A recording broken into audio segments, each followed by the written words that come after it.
आप सभी भाई बहनों का आध्यात्मिक ज्ञानात्मक चैनल की प्रभु की वाणी फकीर की जुबानी ज्ञान कक्षा में एक बार फिर स्वागत है। आज की चर्चा का विषय लिया है रंगों से संदेश। देखिए, रंगों से संदेश पर इसलिए आज हम चर्चा करने जा रहे हैं क्योंकि पिछले लगभग 2.5-3 वर्षों से इन रंगों की स्थितियों को हम विशेष रूप से अपने वीडियो में एक विशेष प्रकार से दिखाने का एक प्रयास करते हैं। हालांकि आरंभिक स्तर पर तकरीबन 1.5-2 वर्ष तक हमें इन सभी स्थितियों का कोई विशेष ज्ञान नहीं था, तो फिर हम साधारण स्थितियों में ही इन शब्दों को लिख देते थे। फिर जैसे जैसे परमात्मा के आशीर्वाद से मेरे अंतःकरण में कुछ प्रेरणाएं आई, तो फिर मैंने रंगों का सहारा लेते हुए, कुछ चिन्हों का सहारा लेते हुए, बात की गहराई तक पहुंचते हुए इन सभी प्रकृति के 3 गुणों की स्थितियों को, आपके बारे 3 शरीरों की स्थितियों को और परमात्मा आत्मा के सजातीय संबंध को उजागर करने के लिए हमने विभिन्न प्रकार के कुछ विशेष रंगों का प्रयोग करना शुरू किया। देखिए, जैसे हम बार बार कहते हैं सत्वगुण का संग करो। अब सत्वगुण को हम प्रकाश से दिखाते हैं। प्रकाश का अभिप्राय आपके बारे घरों में देखिए, बल्ब ट्यूब जो जलते हैं, इसकी दूधिया रोशनी होती है, जैसे चांद की रोशनी होती है, सूर्य की रोशनी होती है। हालांकि तकनीकी रूप से इनकी रोशनी में थोड़ा थोड़ा अंतर होता है, लेकिन इनका अभिप्राय केवल इतना ही लेना होता है कि ये एक प्रकाश करते हैं। प्रकाश में रखी हुई वस्तुएं आपको में नजर आती हैं। देखिए, शाम को जैसे ही सूर्य अस्त होता है, वैसे तो सूर्य अस्त होता नहीं है, लेकिन तकनीकी रूप से ये अस्त होता हुआ दिखाई देता है। तो फिर उस एक निश्चित पृथ्वी के एक स्थिति पे कुछ अंधकार में स्थितियां कुछ क्षेत्र में हो जाती हैं, तो उस अंधकार को दूर करने के लिए हम सभी भाई बहन अपने अपने घरों में प्रकाश करते हैं, बल्ब ट्यूब जलाते हैं। यानी कि हम प्रकाश को, सत्वगुण को, एक ज्ञान को हम सफेद रंग से दर्शाते हैं, क्योंकि हम सभी भाई बहन देखिए ज्ञान स्वरूप आत्मा है। अब आत्मा सभी के सभी ज्ञान स्वरूप है। ये जो हम बार बार कहते रहते हैं सत्संग करो सत्संग करो, इसका अभिप्राय इतना ही लिया जाना होता है कि आपके हमारे भीतर में जो अज्ञानता अनादिकाल से आ चुकी है, बढ़ चुकी है। किस कारण? जब हम प्रकृति के तमोगुण का विशेष रूप से संग कर बैठते हैं। इस तमोगुण का संग का अभिप्राय पदार्थों से अधिक लिया जाता है, निषेध कर्मों से लिया जाता है, भोगों से भी लिया जाता है। ये राजसी और तामसी स्थितियां लगभग मिलती जुलती है। हालांकि सफेद दृष्टिकोण से तमोगुण से अच्छा गुण रजोगुण कहा जाता है, रजोगुण से अच्छा गुण सत्वगुण कहा जाता है। लेकिन फिर भी शास्त्र कहते हैं ये रजोगुण और तमोगुण दोनों गुण बंधनदायक हैं। अब रजोगुण को हम देखिए रंगीन रंग से दर्शाते हैं। ये रंगीन का अभिप्राय संसारी विषय भोगों के आकर्षणों से है।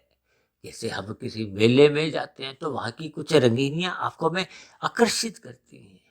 अब प्रगति मैदान में भी देखिए, हर साल एक मेला लगता है बहुत ही बड़े स्तर पर। उस मेले में जब मनुष्य घूमता है तो उसको ऐसा महसूस होता है कि वो किसी विशेष स्थान पर एक अपना जीवन बिता रहा है।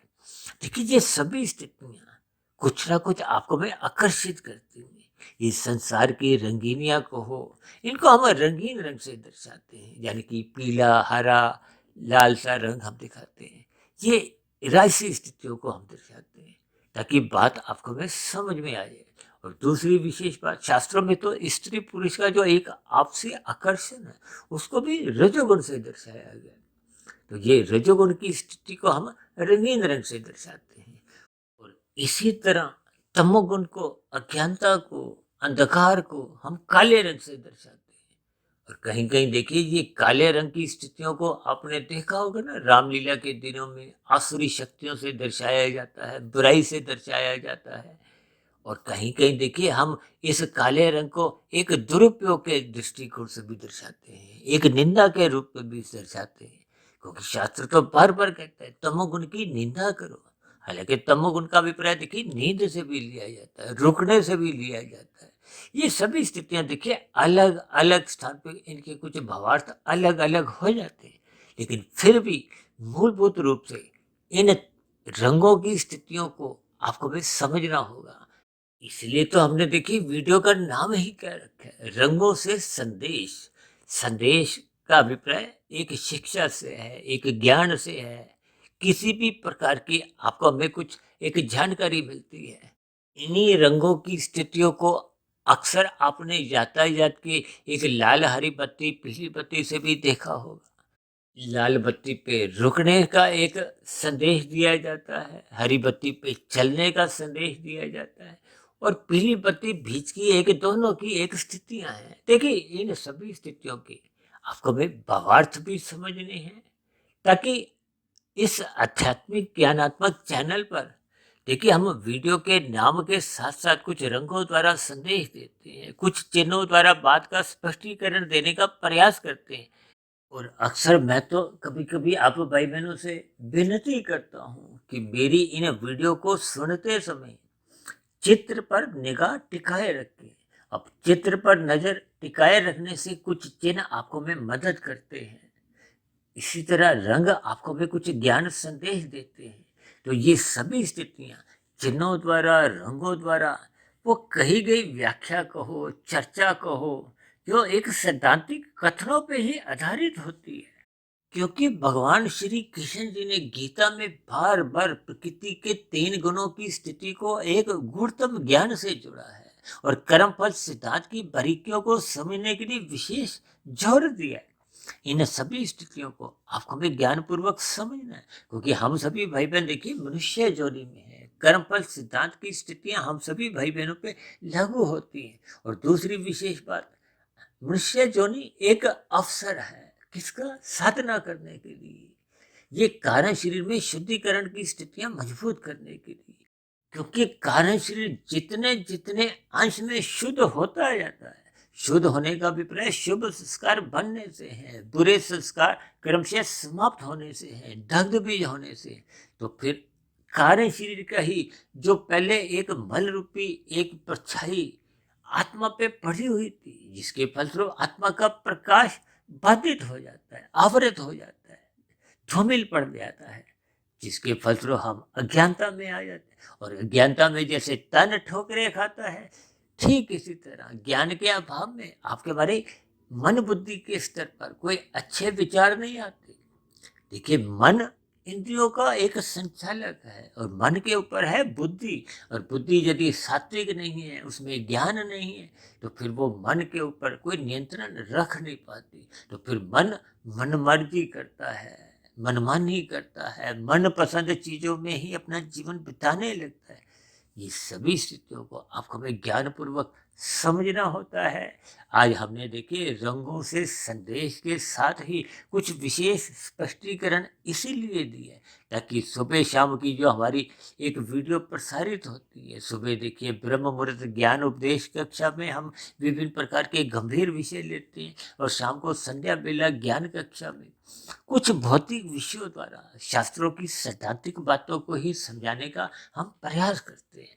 विशेष रूप से हमारी तो सभी चर्चाओं में देखिए प्रकृति के 3 गुणों की चर्चाएं होती है। तमोगुण से अच्छा गुण रजोगुण है। इसका भावार्थ क्या है कि छीनने की बजाय यदि आप संसारी विषय भोगों को भोगना चाहते हो तो उसको विधि विधान द्वारा यानी कि विहित कर्म करो, दूसरों को पीड़ा मत दो, भले ही अपने सुख को सुनिश्चित कर लो धर्मानुसार। धर्म का अभिप्राय सत्व गुण की स्थितियों से है। धर्म का अभिप्राय अपने कर्तव्य कर्म का पालन करने से है। देखिए ये सभी स्थितियां आपको भी ज्ञान पूर्वक समझ आने से ही आपका बड़ा मिला हुआ जीवन फिर अनुशासित रहता है, संतुलित रहता है, एक व्यवस्थित रहता है, जिसके फलस्वरूप मनुष्य पाप कर्मों से बचा रहता है। और जैसे जैसे राशि स्थितियां अनुशासित रहती हैं तो फिर मनुष्य की धैर्य सत्वगुण में रुचि जगने लगती है। ये कर्म कांड विभिन्न प्रकार के जो शास्त्रों में समझाए गए, ये आपको में सत्वगुण का रास्ता दिखाते हैं, गुरु के प्रति एक आदर भाव उत्पन्न करते हैं, शास्त्रों का हम स्वाध्याय करने लगते हैं।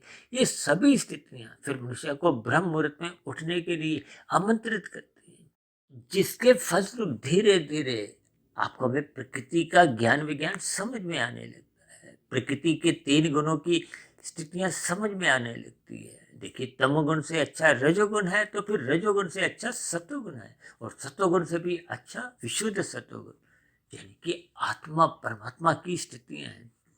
आत्मा परमात्मा दोनों चेतन सत्ताएं हैं, दोनों में सजातीय संबंध है। आत्मा ज्ञान स्वरूप है, परमात्मा आनंद स्वरूप है। जब जब हम परमात्मा के सम्मुख होते हैं तो आपका हमारा ज्ञान आवृत नहीं होता और आनंद की झलकें मिलती हैं। जब जब हम माया के सम्मुख होने लगते हैं तो माया के सम्मुख होने का अभिप्राय क्या है कि सर्वप्रथम मनुष्य रजोगुण के सम्मुख होता है। और रजोगुण में ये जो 5 भोग्य विषय हैं, जब जब ये अमर्यादित हो जाते हैं, यानी कि ये सतोगुण की लगाम छुड़वा लेते हैं, जिसका उपदेश भगवान श्री कृष्ण जी ने गीता में अर्जुन के रथ के 5 घोड़ों की स्थितियों को 5 भोग विषयों से इसीलिए दर्शाया है ताकि हम उन भोग विषयों को अमर्यादित होने मत दें। इसलिए तो भगवान ने वो 5 घोड़ों की लगाम अपने हाथ में रखी है, यानी कि हम सभी भाई बहनों को अपने रजोगुण को, अपने संसार को सतोगुण की लगाम से नियंत्रित रखना है। निरंतर श्रद्धापूर्वक सत्संग करते रहना है, यानी शास्त्रों का स्वाध्याय करना है, गुरु के प्रवचनों को सुनते रहना है, ब्रह्म मुहूर्त में उठने का अपना स्वभाव बनाना है। ये सभी सात्विक स्थितियां मनुष्य को परमात्मा के सम्मुख बनाए रखते हैं, जिसके फलस्वरूप मनुष्य पाप कर्मों से बचा रहता है, तमोगुण में गिरता नहीं है।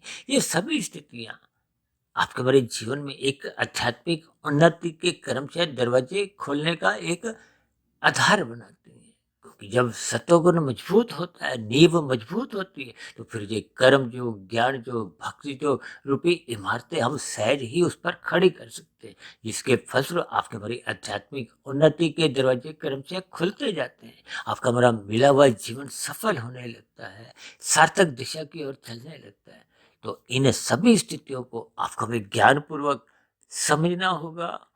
इन्हीं स्थितियों पर कुछ विशेष प्रकाश डालने के लिए आज का वीडियो हमने देखिए रंगों से संदेश पर कुछ एक विशेष आपका ध्यान आकर्षित किया है, ताकि हम सतोगुण से जुड़ें, अपने जीवन में ज्ञान का दीपक जलाएं, एक सात्विक स्थिति मजबूत करें। इस सादगी को सादा जीवन से भी आप जोड़ सकते हो, यानी कि कुल मिलाकर हम इस सफेद रंग से, इस सात्विक स्थिति से, या हरे रंग की कहो, यानी कि इन सभी सात्विक स्थितियों को आपके हमारे जीवन में एक विशेष स्थान देना है और राजसी स्थितियों को एक मर्यादा में रखना है, ताकि हम अज्ञानता में, अंधकार में, काले रंग में घिरे नहीं, जागृत अवस्था में रहे। इन सभी स्थितियों का आपको हमें सात्विक भाव से चिंतन करना है और यथासंभव अपनी स्थिति में सुधार लाते हुए सत्वगुण का ही अधिक से अधिक संग करते हुए परमात्मा की सम्मुखता बनाए रखना होगा, ताकि हम सभी भाई बहनों का मिला हुआ जीवन सफल हो, सार्थक हो। ऐसी सभी शुभ स्थितियां हम सभी भाई बहनों के जीवन में भी निरंतर बनना आरंभ हो। इन्हीं शुभकामनाओं के साथ आज की चर्चा विशेष को यही विश्राम देते हैं। कल सुबह फिर मिलते हैं ब्रह्म मुहूर्त ज्ञान उपदेश कक्षा में। तब तक आप अपने आध्यात्मिक मित्र सुधीर भाटिया फकीर को इजाजत दें। आप सभी भाई बहनों को बहुत बहुत शुभ रात्रि और कल सुबह ब्रह्म मुहूर्त में उठने के लिए मेरी ओर से बहुत बहुत शुभकामनाएं। फिर भी चर्चा संबंधित आपके मन में किसी प्रकार का कोई प्रश्न हो, कोई मेरी कही गई बातें आपको तर्क संगत आधी अधूरी लगती हो, किसी प्रकार की कोई शिकायत हो, तो आपके प्रश्नों का, सुझावों का और शिकायतों का नीचे दिए गए कमेंट्स बॉक्स पर सदा ही स्वागत है। इस चर्चा विशेष को धैर्यपूर्वक, ध्यानपूर्वक सुनने के लिए आप सभी भाई बहनों का बहुत बहुत धन्यवाद।